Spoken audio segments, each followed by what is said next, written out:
C'est une histoire qui dure depuis maintenant une douzaine d'années. Il y a eu des évolutions. Au départ, j'ai été contacté par des gens qui étaient dans le milieu, que je connaissais.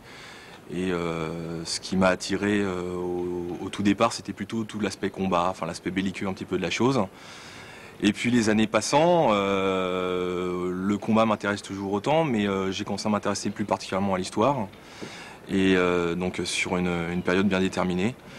Et l'aspect us et coutume, l'aspect costume, l'aspect, je dirais, tous les objets visuels de l'époque, je dirais, n'a pas supplanté mon côté, je dirais, belliqueux, mais en tout cas, maintenant c'est un tout, quoi. Je peux pas différencier l'un de l'autre. Moi, c'est une passion que j'ai depuis l'âge de 8 ans. Après avoir lu une bande dessinée qui est assez connue, c'est Les Tuniques Bleues, et qui m'ont vraiment chamboulé, au point de vouloir absolument savoir quelle était cette guerre, qu'est-ce qui s'était passé. Donc à 8 ans, je me trouvais déjà à lire des bouquins en anglais sur la question, enfin à essayer de les lire surtout. Et puis de fil en aiguille, j'ai découvert qu'il existait une association en France qui permettait de reconstituer l'époque. Et en 89, donc j'ai adhéré à cette association. Et depuis, régulièrement, 2, 3, 4 fois par an, je me mets en costume pour participer à des reconstitutions historiques. Moi, c'est une série télé américaine qui s'appelait Les Bleus et les Gris, qui racontait l'histoire d'un journaliste, enfin d'un dessinateur à l'époque de la guerre civile, qui a fait toute la guerre en faisant des croquis pour des journaux. C'est cette série à moi qui vraiment m'a donné envie de faire ça. J'avais monté une association avec des amis qui faisaient des fêtes à thème en public. Et un jour, on s'est décidé à faire un truc sur la guerre de sécession, en mélangeant un peu guerre de sécession et Far West. On a cherché désespérément une association, à l'époque c'était en 96, on a cherché désespérément si en France il y avait des associations qui faisaient ça. Et on est tombé sur le CCFF à l'époque, donc le Club Confédéré Fédéral de France. On a fait cette fête et moi j'ai complètement quitté après cette organisation de spectacle pour m'engager à fond là-dedans. C'était vraiment mon truc, c'était vraiment ce que j'avais envie de faire. Et c'est, je vais dire, une des rares périodes de l'histoire qui me motive autant. Alors pourquoi, comment, c'est difficile à savoir. En faisant du bleu, du gris, peu m'importe, c'est pas vraiment, il n'y a pas d'idéologie là-dessous. C'est vraiment une période de l'histoire qui me parle, qui parle au triple de chacun, je crois. Et voilà. C'est pourquoi cette période-là et pas une autre, je sais pas, mais c'est comme ça, quoi. Moi, ma passion première, c'est le médiéval. Et donc, j'ai fait partie, et je fais encore partie d'une troupe 15e siècle. Et donc, je porte une armure de chevalier à cheval, c'est-à-dire pas démontée, qui est vraiment sur son cheval, fin du 15e siècle, 1460-1480. À la base, c'est l'intérêt pour l'histoire. L'intérêt de l'histoire de France sur la période 20e siècle. Et petit à petit, on s'intéresse aux grands événements, aux événements plus locaux. Et puis, moi, je m'intéresse énormément à la mécanique. Donc, j'ai commencé à collectionner un petit peu les véhicules aussi de cette époque. Et puis, de fil en aiguille, on se dit qu'on veut compléter le véhicule. Donc, autant équiper le chauffeur d'une manière succincte au début. Et puis, petit à petit... Et puis depuis le début des années 80, on en est arrivé à faire un petit peu comme les Américains et surtout les Britanniques en Europe, faire de la reconstitution de plus en plus précise et faire les choses le mieux possible, quoi. Sur la période 1940, c'est difficile parce que c'est une campagne, c'est une guerre perdue, donc les choses sont beaucoup plus délicates. En plus, en France, le problème, c'est qu'il y a eu de nombreux films faits sur cette période-là et qui ont plutôt tourné les choses en dérision. Donc c'est important aussi pour la vérité historique de rappeler les faits.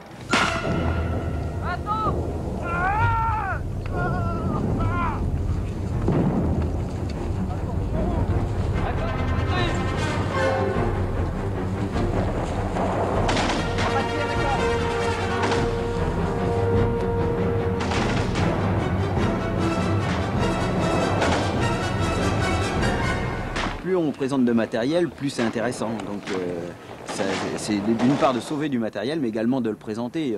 Il y a beaucoup de collectionneurs qui gardent leur collection chez eux sans la montrer, mais le monde de la reconstitution, justement, essaye de faire partager ce côté intérêt pour l'histoire il y a le côté didactique qui est quand même un moteur important dans le monde de la reconstitution, je pense.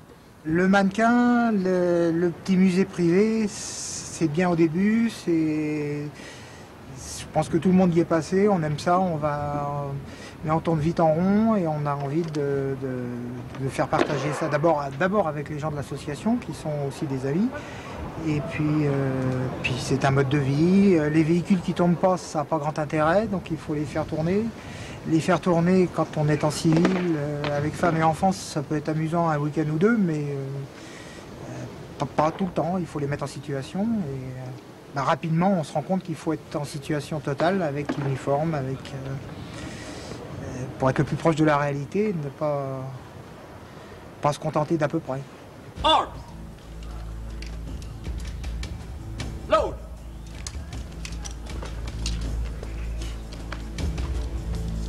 Faster, Corporal.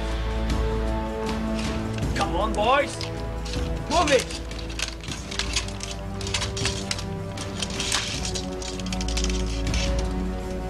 Come on, soldier.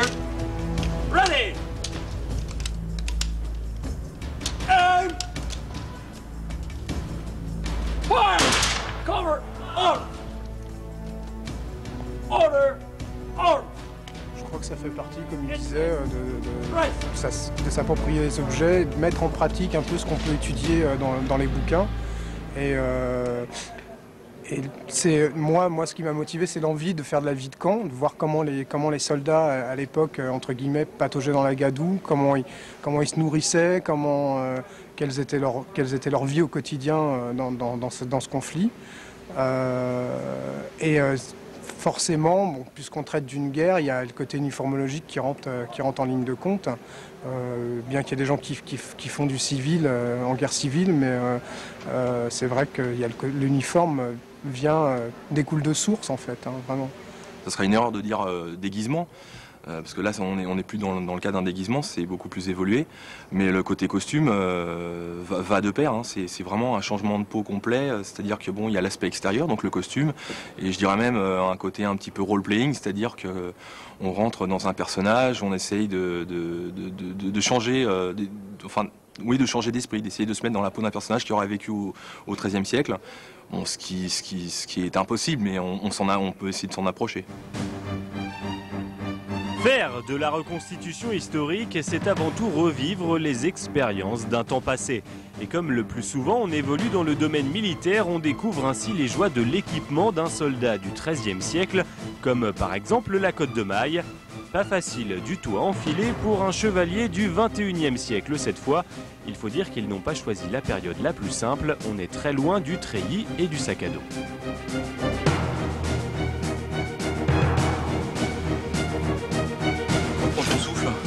Parce que ça a pas l'air, mais c'est propre un genre d'exercice, ça tue.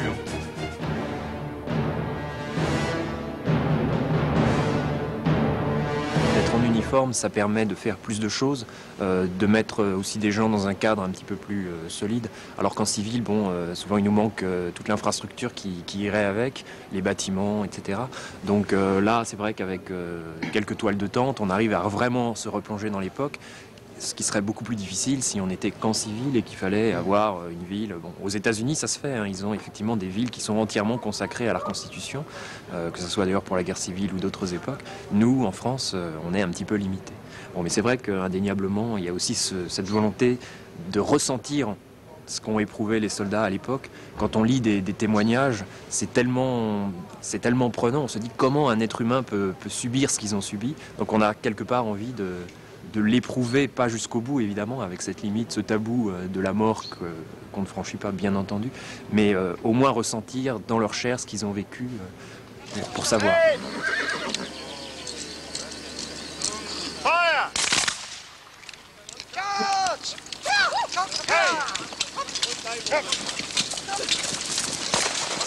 Puis les Américains disent le terme réacteur, c'est vraiment, quand on cherche la définition précise, c'est un acteur qui rejoue quelque chose.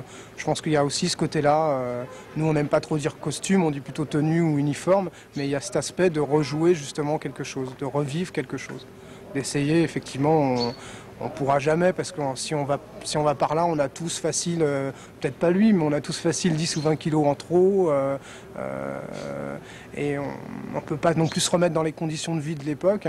Mais c'est vrai que de faire 3 jours de camp, à bivouaquer en forêt, on s'approche, hein, on peut s'approcher de ce que ressentaient les gens, avec la peur de la mort en moins et ce genre de choses. Mais c'est vrai qu'on se rapproche bien de ça.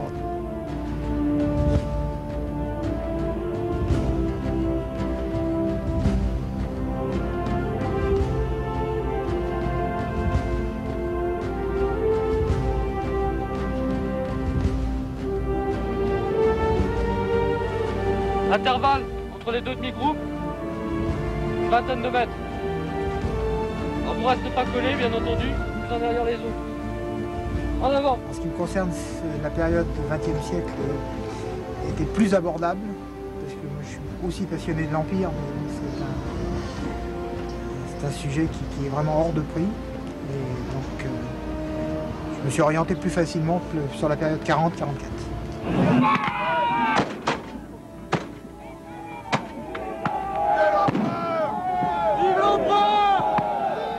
Souvent on s'équipe sur plusieurs années et puis on peut avoir plusieurs tenues et puis de toute façon il n'y a pas de délai de livraison, des choses comme ça. C'est très difficile à quantifier ça. En termes d'argent, on se débrouille tous les uns les autres aussi pour économiser un maximum parce qu'effectivement si on prend des matériaux authentiques ou le plus proche de l'authentique, et tous les équipements aussi, bon, ce sont des répliques mais ce sont des bonnes répliques, donc il y a un coût. Il y a 20 ans, c'était très abordable, pratiquement dans tous les domaines. Et puis, ça devient de plus en plus cher, de plus en plus difficile. Et puis, les marchands, évidemment, font de plus en plus de profit aussi, puisqu'il y a une demande. Et rien n'est vraiment défini. On peut trouver du très peu cher au très cher pour la même pièce.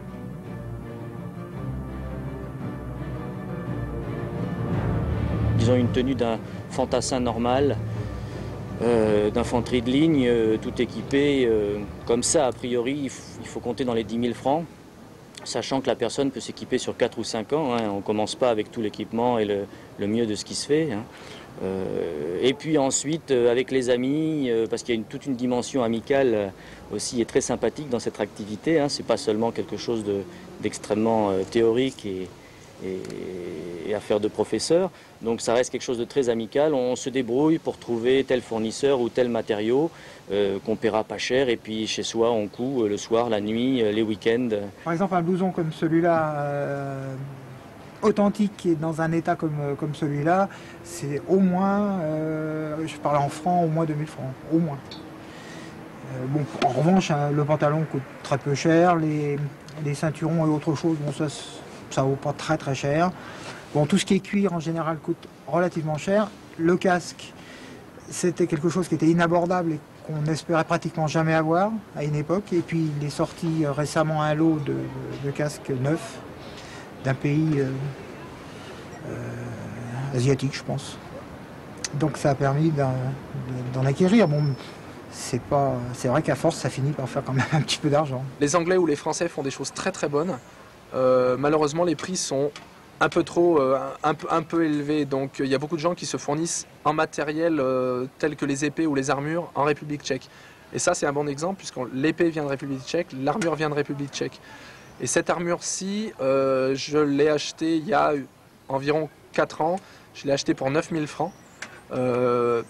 Maintenant, elle en vaut en République tchèque environ 13-14 000. Il faut savoir qu'il faut compter, en France ou en Angleterre, il faut compter à peu près le double pour avoir la même armure. Comme on dit, quand on aime, on ne compte pas. Donc c'est une passion qui, très rapidement, peut atteindre des sommes astronomiques. Maintenant, moi, je suis équipé en chevalier, mais rien n'empêche, et je connais d'autres personnes qui reconstituent des paysans, qui reconstituent des artisans, qui reconstituent des bourgeois. Donc il y a tout un niveau de costume qui permet, selon ses moyens, effectivement, de reconstituer tel ou tel personnage. Moi, j'ai choisi effectivement de reconstituer un chevalier en armure à cheval, donc ça représente une certaine somme au niveau de l'armure. Mais il y a beaucoup de gens qui reconstituent des combattants ou des non-combattants avec des costumes beaucoup moins coûteux, qui peuvent d'ailleurs se faire eux-mêmes. Moi, l'armure, c'est impossible que je la fasse moi-même.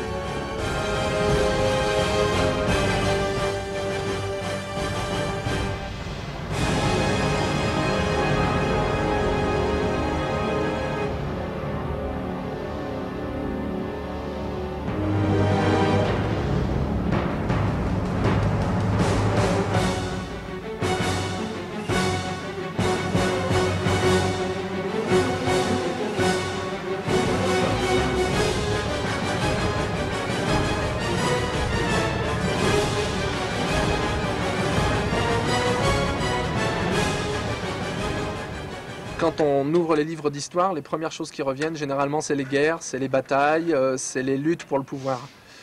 Donc c'est vrai que quand on fait de la reconstitution historique, quelle que soit la période, on est obligé de parler de l'aspect militaire, c'est quasiment une obligation. Maintenant, ce qui était vrai il y a 5 ans, à savoir que les gens ne faisaient quasiment que du militaire, en particulier en France, n'est plus vrai maintenant. Les approches sont différentes selon les groupes et les individus. Mais ça n'est pas un sujet spécifiquement militaire, ça c'est vrai. Certes, à l'époque, il y a eu des tas de choses qui se sont passées dans ce domaine, mais comme c'est une période charnière entre le monde contemporain et tout ce qui s'est fait, disons, dans ce qu'on appelle en France l'ancien régime, ça touche aussi bien le monde civil, politique, administratif, et ce dans toute l'Europe, hein. Donc ça dépasse complètement le contexte militaire. Ouais.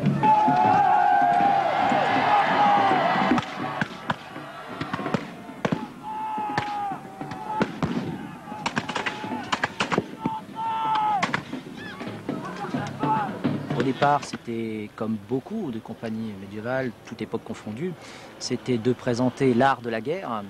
En apprenant l'art de la guerre, on a représenté des personnages vides de sens, car le chevalier est homme qui aime beaucoup de choses, et pas seulement la guerre est sa façon de vivre, mais il y a aussi les autres plaisirs du chevalier, comme celle décrite par notre conte de foi.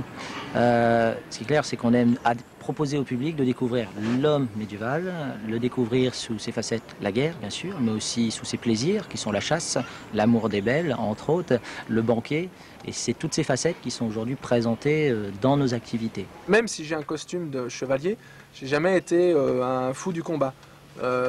J'adore les costumes, qu'ils soient civils ou militaires, mais j'ai jamais été un fou du combat, donc c'est pas mon cas. Mais on se rend compte effectivement que la majorité des gens viennent à la reconstitution historique effectivement pour l'aspect militaire. Il y en a même, d'ailleurs, il y a pas mal de reconstituteurs qui viennent de clubs d'escrime, qui ont commencé l'escrime traditionnelle, qui ont après commencé à faire un peu d'escrime de théâtre, donc médiéval, Renaissance, et qui après se sont rendus compte qu'il y avait d'autres choses autour, et qui donc ont fait de la reconstitution au sens le plus large, quoi. Quand vous allez rencontrer un soldat, il sait aussi comment on mange, parce qu'il sait comment on cultive le jardin, comment il soigne, comment il vit son quotidien et comment ses contemporains percevaient le monde dans lequel il vivait. Ça lui permet de donner des personnages avec plus de corps, plus qu'un simple soldat avec un bout de ferraille qui vaille sur la gueule contre un autre soldat. Quand on prend un campement dit militaire, il y a des activités militaires, du combat, de l'entraînement, mais il y a aussi de l'artisanat, que ce soit de l'artisanat lié à la guerre comme fabrication de cottes de mailles, d'armures, etc. Mais ça peut être aussi de l'artisanat complètement civil, de la poterie, la verrerie par exemple. Et puis on a tout un tas d'arts, la danse, le chant, la calligraphie, l'enluminure. Là je parle que pour la période médiévale. Et puis d'autres activités comme la restauration, quand je dis restauration c'est cuisine effectivement. D'autres activités qui sont absolument pas militaires, mais qui accompagnaient généralement les activités militaires, puisqu'elles font partie de la vie quotidienne. Le côté militaire n'est pas l'objectif premier, loin de là. Je ne crois pas pouvoir dire qu'on est des militaristes. On n'est pas une organisation paramilitaire, on n'a pas un goût particulier pour l'uniforme, mais c'est vrai que bon, on est entré dans l'histoire vivante via un événement militaire. Ils ont beaucoup marqué l'histoire. Donc par cette voie, on a été amené à revêtir un uniforme, mais je dirais c'est presque malgré nous. Hein. C'est pas le moteur de la passion. C'est pas le moteur de la passion, loin de là. Moi, c'est la période qui m'intéresse. D'ailleurs, autant l'histoire politique, économique, tous les aspects. Hein. Moi aussi, je m'habille en civil, on fait des balles en costume. Donc, il y a des femmes avec nous aussi qui se mettent en robe d'époque. Donc, il n'y a pas que ce côté militaire. C'est vrai que c'est peut-être le côté qui prend le plus de temps parce qu'il nous permet de nous retrouver le plus nombreux possible. Mais c'est pas la finalité, hein. C'est pas effectivement de recréer une vie militaire. Maintenant on le fait sérieusement, c'est-à-dire que quand on est sur le terrain, effectivement, on fait comme à l'époque, on manœuvre comme à l'époque. Parce que ça procède de cette volonté de réalisme. Maintenant, là aussi on est bien content quand on rentre chez soi de plus faire du maniement d'armes.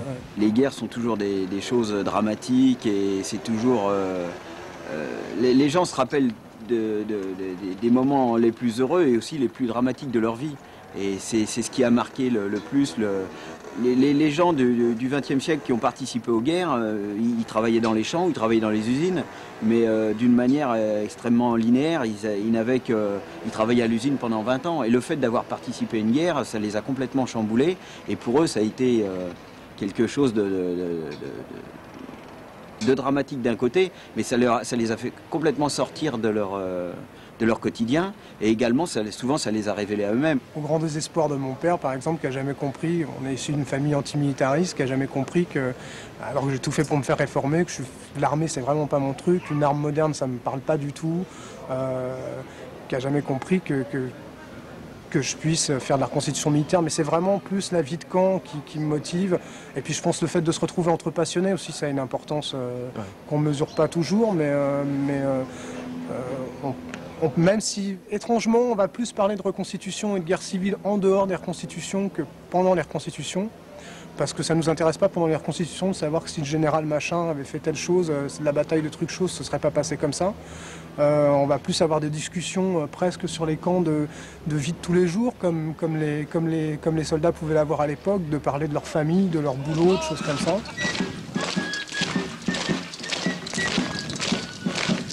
Il y a une chose qui est un moteur pour nous, c'est la bonne humeur qui règne dans nos rangs. C'est vrai qu'on vient aussi, on se retrouve aussi pour parler entre nous, partager des choses. Donc c'est cette bonne humeur qu'on retrouve et qui motive parfois, parce que c'est vrai que moi ça fait depuis 1989, donc parfois il faut un petit peu me pousser pour ressortir sur le terrain. Nous on fait en famille, il y a mon épouse, mes enfants, j'ai même réussi à mes parents aussi. C'est pareil pour Martial.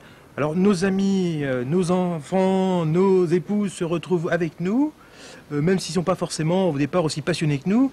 Mais si vous voulez, comme il y a une ambiance et une convivialité et le plaisir de se retrouver ensemble, de couper avec le quotidien, on fait un bond dans le temps et le plaisir de se retrouver, de partager.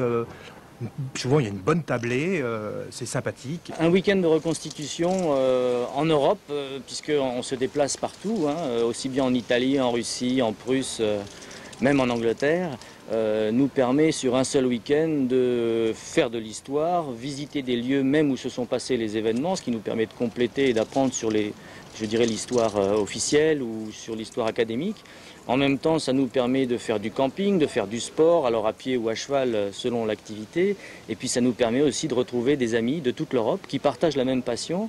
Et paradoxalement, d'ailleurs, pour d'anciennes nations ou ressortissants qui se sont battus dans le passé, là on se fait des amis russes, des amis autrichiens, des Anglais, même des Anglais. Et là vraiment il y a une profonde amitié, on se reçoit les uns les autres dans nos pays respectifs, on se retrouve, mais alors là en toute amitié. Et dans la journée on essaie de faire de l'histoire de façon amicale, et le soir, bon, souvent il y a des banquets et des rafraîchissements, comment dire. On boit un petit peu au coin du feu de bivouac et on se reçoit d'un bivouac à l'autre. C'est très amical et très sympathique, quoi. On a des relations avec nos amis anglais. Il faut savoir que dans ce domaine, ils ont peut-être 30 ans d'avance sur nous. Ils ont plus une politique de mise en valeur de leur patrimoine historique qui est largement au-dessus de ce qu'on peut faire actuellement aujourd'hui. Alors au niveau reconnaissance de l'activité reconstitution historique, c'est sûr que la France est vraiment en retard. On n'est pas les derniers en Europe, hein. Quand je dis en Europe, c'est quasiment dans le monde, parce que l'Europe est vraiment leader au niveau de la reconstitution historique, avec un petit peu les États-Unis. En Espagne, par exemple, en Europe, il n'y a quasiment rien qui se fait. Au niveau de la reconnaissance, vraiment, il y a vraiment un gros trou, un gros manque. C'est pour ça d'ailleurs, entre autres, qu'on a monté l'association pour l'histoire vivante. Par contre, au niveau qualité, ce qu'on pouvait penser, ce qui était vrai il y a 5-6 ans, où tout le monde disait que les Anglais étaient vraiment en avance sur nous, c'est plus vrai maintenant. C'est-à-dire qu'il y a de très bonnes choses en Angleterre, mais il y a aussi de très bonnes choses maintenant en France, comme en Allemagne, comme en Belgique. Ils mourraient là-dedans, donc bon, on leur doit un petit peu, quelque part, on leur doit un peu ça. Quoi. Et c'est un petit peu l'intérêt de la chose. Il y a eu des jeunes dents cassées. En fait, ce qui tombait, Non, c'est cette dent-là qui était cassée. Ah, c'est l'autre, ouais, celle-là était déjà cassée, celle-là était neuve. Je me suis intéressé aussi au fur et à mesure à d'autres périodes, donc l'Antiquité romaine, le napoléonien, et je me suis rendu compte qu'il n'y avait pas vraiment de lien entre les époques en France, et qu'au-delà de ça, il y avait même une certaine image de la reconstitution qui n'était pas très bonne, que les gens ne connaissaient pas vraiment, qui nous prenaient soit pour des petits soldats, soit pour des Playmobil, soit pour des fous. Donc moi ça m'a donné envie effectivement de monter en France l'équivalent d'un English Heritage. English Heritage, c'est une association anglaise qui est très connue et qui fait en fait de l'histoire vivante. Et donc en France ça n'existait pas du tout, on avait vraiment un manque de reconnaissance. Donc c'est pour ça qu'on a créé il y a 2 ans l'association pour l'histoire vivante. Donc son but c'est la promotion de l'histoire vivante en France à travers ses acteurs. Donc les acteurs de l'histoire vivante, c'est les troupes de reconstitution, amateurs ou professionnels, mais aussi les artistes, les artisans, les collectionneurs, enfin tous ceux qui essayent de faire vivre l'histoire.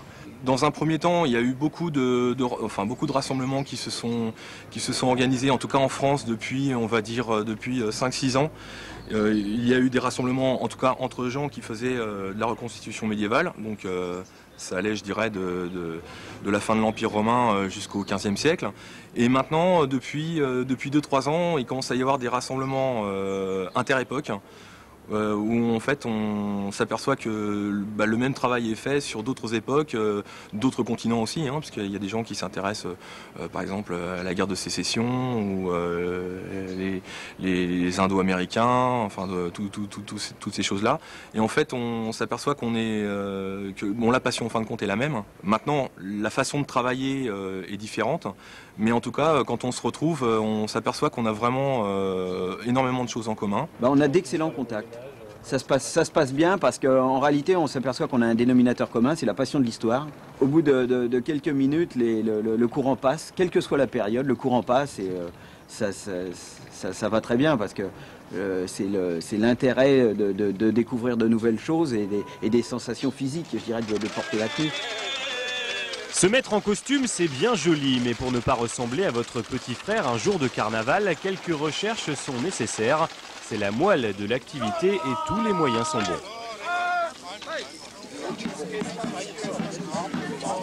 Quand on commence l'étude d'une période, on voit les grands faits, et puis très vite on tombe sur la vie quotidienne des gens de l'époque, sur leur mentalité, sur les objets qui les entourent. Et à partir de ce moment-là, surtout quand on en a des images assez précises avec les photographies, que ce soit d'époque ou dans les pièces de musée, on a envie finalement de se les approprier, de les toucher, de les manipuler. Et la meilleure solution, me semble-t-il, c'est de les recréer pour pouvoir les endosser. Et après voir concrètement comment, dans la vie réelle, tout ça se met en place, comment tout ça répond aux contraintes qui nous entourent. Donc je pense qu'il y a cette volonté un peu expérimentale de vivre une forme d'archéologie vivante. Le plus difficile en fait dans l'animation et la reconstitution historique, c'est de trouver une méthode de travail. Ça prend des fois plusieurs années en ce qui me concerne. Il y a une époque que je qualifierais de Playmobil, c'est-à-dire qu'il y a une époque où on avait des costumes qui étaient faits un petit peu de briques et de broc, il y avait absolument même pas de recherche historique. Et puis petit à petit, on a commencé donc à se spécialiser sur une époque donc il a fallu trouver une méthode de travail. Donc la méthode de travail, c'est un petit peu comme une enquête de police, c'est-à-dire qu'on va chercher des éléments et on va essayer de les faire concorder. Donc ces éléments, c'est quoi? Donc c'est au niveau source historique, c'est par exemple les écrits. Donc ça peut être les chansons de gestes en ce qui concerne le XIIe et le XIIIe siècle. Ça peut être les chroniques. Et puis après, il y a des sources archéologiques, donc c'est les pièces archéologiques. On en a quelques-unes, mais c'est assez pauvre pour notre époque, mais il y en a quelques-unes. Et ensuite, nous avons les sources iconographiques, c'est-à-dire tout ce qui est Bible, psautier, enfin toutes ces pièces-là. Et en fin de compte, pour reconstituer un personnage sur une époque bien définie, on essaye de faire en sorte que ces pièces-là coïncident et de façon à avoir un personnage qui émerge de ça.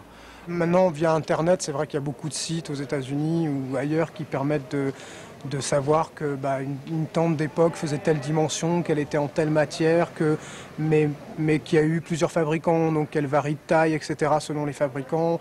Pareil pour tout ce qui est cuir, brelage, etc. Donc on arrive. En plus, c'est quand même une période sur laquelle les Américains ont gardé quand même beaucoup de traces. Ils ont gardé beaucoup d'objets. Il y a une très belle série d'ouvrages qui s'appelle Echo of Glory, qui était édité par Time en 3 volumes, qui reprend justement tout ce matériel retrouvé d'époque, qui a été photographié. Donc là, on peut s'apercevoir un peu même si la photo, ça peut parfois être trompeur, on peut s'apercevoir de la texture. Et puis il y a des gens qui ont été jusqu'à mesurer des équipements d'époque pour voir combien mesurait une ceinture, etc. Donc en étudiant, en plongeant le nez dans les livres, on arrive à retrouver traces vraiment de comment a été fabriqué le matériel, en quelle matière, par qui, etc. Et on arrive par ce biais à retrouver des plans à l'échelle, etc. et à refaire le matériel comme il était fait à l'époque. Je prendrai l'exemple d'un propriétaire d'une fonderie en Allemagne qui, pour ses loisirs, a reconstitué un canon français, une réplique exacte d'un véritable canon de cette époque.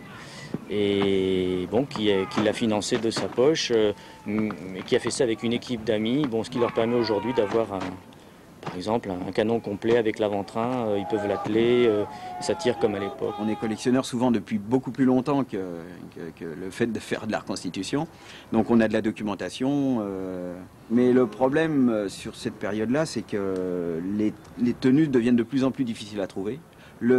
Surtout la partie tissu, ce sont des équipements qui ont entre minimum 50-60 ans. Pour les derniers équipements qui ont été fabriqués pendant la guerre, ils ont mathématiquement une 60aine d'années. Donc les tissus vieillissent mal. Et pour les porter, pour les mettre sur un mannequin ou pour les porter simplement pour marcher, il n'y a pas de problème. Mais à partir du moment où on veut faire des démonstrations un petit peu plus dynamiques, on évolue de plus en plus, comme les gens qui font du napoléonien ou plus ancien, vers de la reconstitution et de la reconstruction complète de tenues. Pour les trouver, c'est un petit peu comme mes amis de 40, c'est les bourses aux armes, c'est les brocantes, c'est les antiquaires, c'est tout ce qui est susceptible des amis qui vous proposent, c'est tout ce qui est susceptible de pouvoir être intéressant. Et on essaye de trouver des équipements militaires d'après-guerre qui ont une coupe assez proche et qu'on remodifie jusque dans le détail pour en arriver à des... Cette capote est un modèle d'époque et là donc ça c'est une tenue qui est reconstituée quasiment de A à Z. Donc ça c'est un manteau de l'immédiate après-guerre qu'on trouve en surplus par quantité à un prix relativement modique et le tissu est de meilleure qualité. Donc pour les présentations il n'y a quasiment pas de différence. C'est vraiment, même à l'époque, il y avait des différences de ton au niveau des fabrications.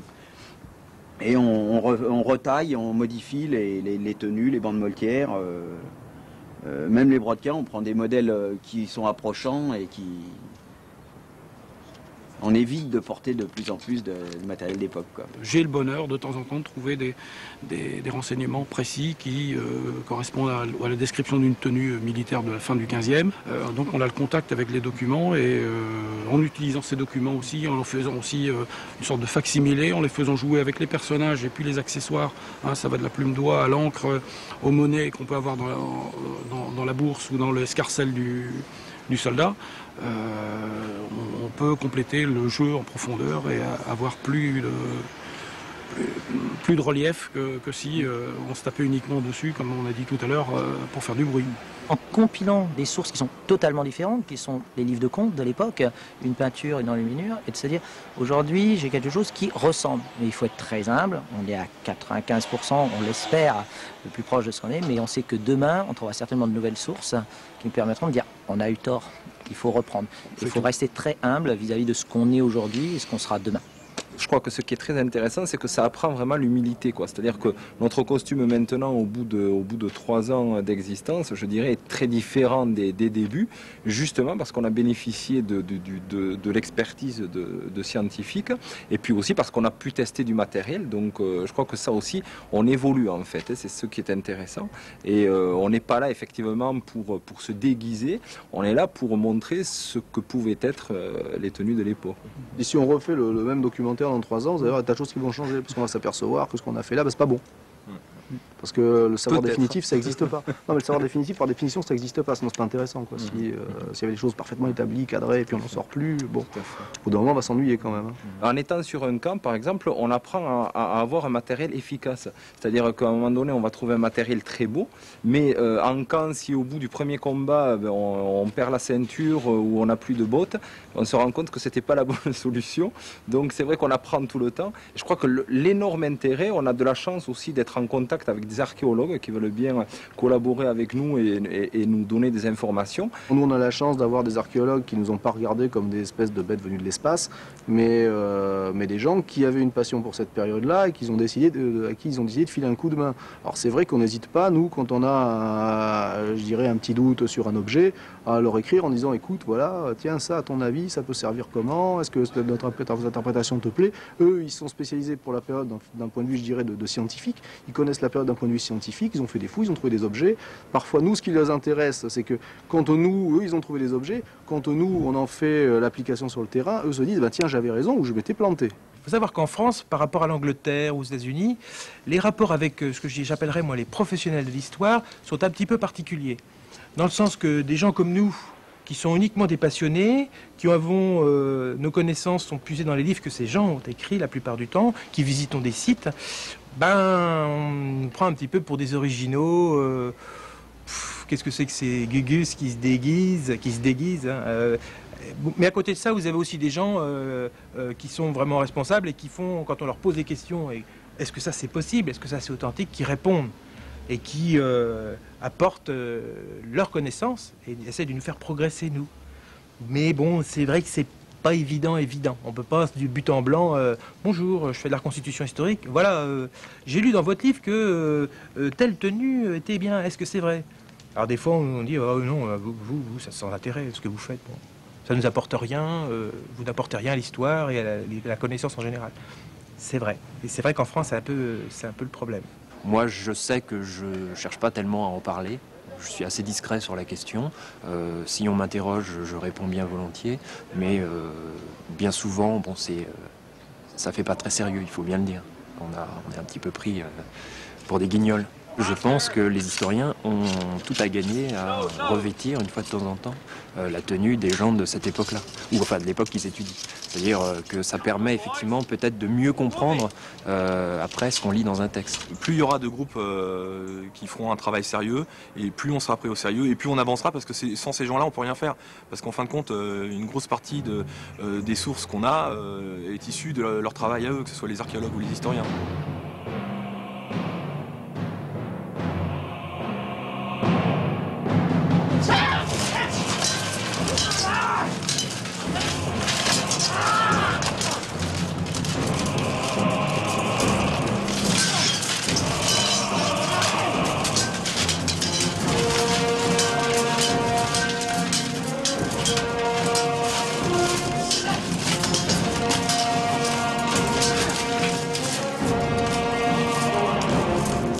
Qui dit combat médiéval dit choses très spectaculaires. Il y a beaucoup de gens qui proposent aujourd'hui le combat médiéval, il y a beaucoup de façons de le proposer. Il y a les maîtres d'escrime, donc la Fédération française d'escrime médiévale qui propose de l'escrime médiéval. Il y a l'escrime de spectacle, il y a l'escrime des gens qui pensent se rapprocher le plus près possible en se mettant dans de l'instinctif, donc sans rien préparer. Toutes ces possibilités, toutes ces choses existent aujourd'hui et ont le mérite d'exister. Nous, chez Lycée Lyon, le choix était de faire de la chorégraphie d'armes. C'est-à-dire comme des pas de danse, l'idée c'est de faire avoir quelque chose qui va permettre de faire passer des émotions des acteurs qui se battent, des acteurs qui sont autour de ces gens qui se battent vis-à-vis d'un public qui va vivre avec nous ces combats. Si on veut vraiment faire du combat qui ressemble à du combat, il faut se mettre dans la peau qu'on est un soldat et il ne faut pas hésiter à se faire faire du matériel qui est fait pour protéger.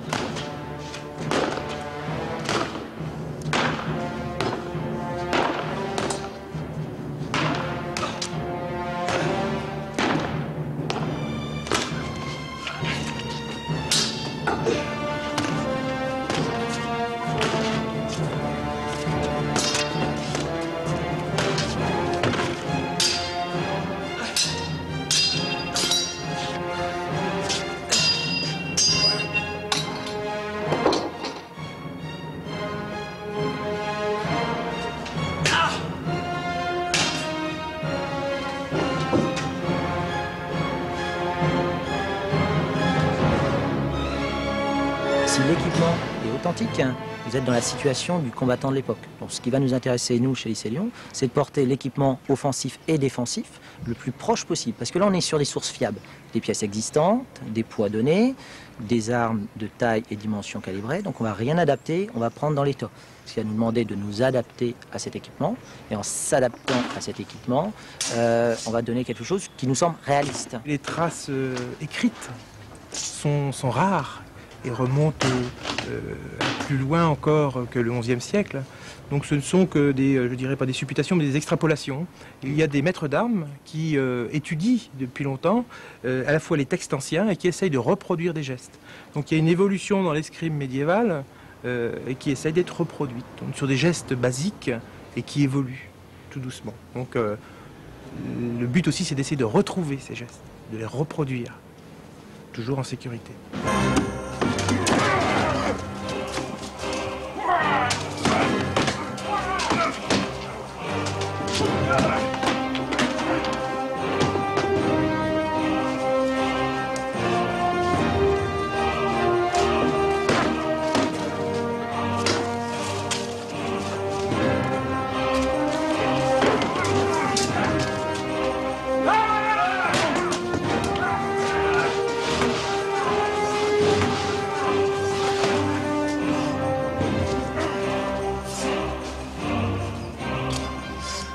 Il y a un entraînement assez régulier, pas quotidien mais hebdomadaire en ce qui nous concerne, qui fait qu'on essaye de garder une maîtrise. Alors la maîtrise des armes, pour certaines époques, on peut travailler ça grâce à des manuscrits. Il en existe par exemple pour le 14e, la fin du 13e, le 14e et 15e siècle, il y en a beaucoup.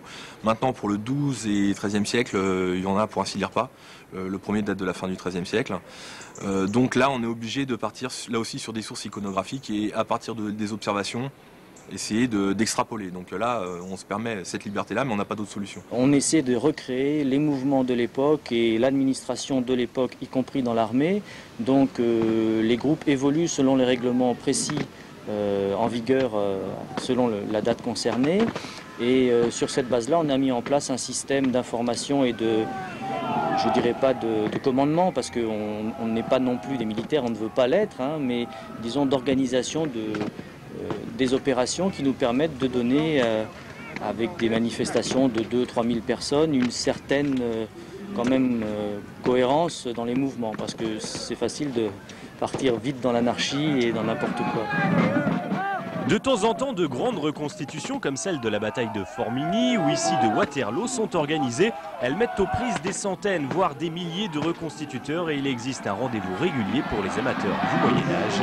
Il s'agit de la bataille d'Hastings en Angleterre. J'en ai la chair de poule, c'était absolument extraordinaire avec mes amis qui étaient présents ici. D'abord, on a retrouvé plein de gens de toute la France, de tous les milieux. On s'est tous retrouvés ensemble et ils se sont dit c'est super, le camp était immense. Et alors je me souviens, les choses les plus fortes, c'est quand on arrive sur le champ de bataille, qui est le champ de bataille. C'est toute cette masse de personnes costumées, c'était extraordinaire. Les chevaux, il y avait 80 chevaux, c'était grandiose. Et lorsque vous arrivez en bas, et qu'il y a la côte, et il faut monter la côte, et en haut vous avez un mur de boucliers saxons énorme, alors là c'est l'adrénaline, c'est génial, quoi. Mais ça a été très sécurisé, il y a très peu de blessés, peut-être un doigt cassé, une chute de cheval, mais ça se fait dans des règles bien carrées, c'était impeccable au niveau sécurité. Donc on a pu profiter de cet événement et partager avec nos amis anglais en s'affrontant de manière courtoise, on va dire. C'était très bien, c'était super. Les reconstitutions de qualité moyenne impliquent en général 500 à 800 personnes, voilà, au niveau européen. Il y en a des plus grandes en quantité de participants, mais en général on perd beaucoup en qualité et aussi en sécurité parce qu'il y a cette dimension qui intervient surtout dans la partie militaire. Ne serait-ce qu'avec les armes, à notre époque nous avons déjà des armes à feu, des pièces d'artillerie, la poudre noire, donc ce sont des explosifs. On passe déjà à des choses, je dirais, immédiatement plus dangereuses, quoi. L'objectif n'est pas de faire mal à son partenaire, puisqu'on est tous partenaires dans l'histoire, on est des copains, pour certains de longue date. donc il est hors de question qu'on se fasse mal. Donc il y a des coups aussi qu'on va s'interdire. À partir de tout ça, sachant qu'on a le matériel adéquat et qu'on s'interdit des coups trop dangereux, ça fait 12 ans que je fais de l'animation historique. J'ai jamais été blessé, j'ai jamais blessé personne, il n'y a jamais eu d'accident. Donc les assurances nous reçoivent à bras ouverts. Je dirais qu'il y a moins de blessés dans l'animation historique que dans le sport tel que le foot ou le rugby ou d'autres sports assez virils, on va dire. Donc de ce côté-là, il n'y a pas de souci. Bon, il faut avoir la tête sur les épaules aussi. Il ne faut pas non plus se prendre pour un barbare. Je pense qu'il faut être sain d'esprit avant tout. Si les livres d'histoire vous donnent de l'urticaire, si vous ne supportez pas Mel Gibson dans Braveheart, il vous reste l'histoire vivante, une passion à vocation très pédagogique. On veut faire plaisir à tous les gens. À l'averti, la personne qui connaît beaucoup de choses en histoire, on veut qu'il ait le plaisir de voir des petits détails. On va travailler beaucoup sur le petit détail qui est imperceptible. C'est un couteau, mais en même temps c'est une dague. Et puis il y a ce petit gland qui est dessus qui permet de dire oui, je l'ai vu la même pièce dans un musée. Donc la personne avertie qui se cultive beaucoup du Moyen-Âge va retrouver chez nous, on l'espère, beaucoup de ces objets qui étaient derrière une vitrine, du seul coup devant, en action. Après, il y a la personne qui ne connaît rien, mais qui s'intéresse par la passion, par l'imaginaire, par le chevalier, ce monde merveilleux, par la table ronde, il doit trouver quelque chose de ludique. C'est quelque chose de concret.